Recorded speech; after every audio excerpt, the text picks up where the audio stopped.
ఈరోజు మేము మల్లవరంలో సుబ్రహ్మణ్యేశ్వర స్వామి టెంపుల్కి వెళ్ళాము. అసలు ఎక్స్పెక్ట్ చేయలేదు ఇంతమంది జనాల్ని. చాలా బాగా అనిపించింది.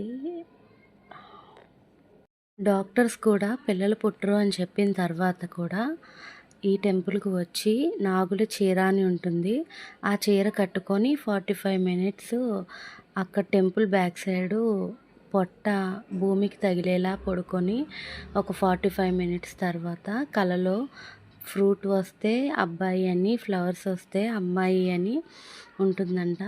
పిల్లలు పుట్టరు అని చెప్పిన వాళ్ళకి కూడా పిల్లలు పుట్టారంట.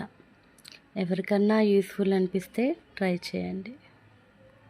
నేను చెప్పిన ఇన్ఫర్మేషన్ మీకు నచ్చితే నా ఛానల్ సబ్స్క్రైబ్ చేసి, లైక్ చేసి, షేర్ చేయండి. Thank you.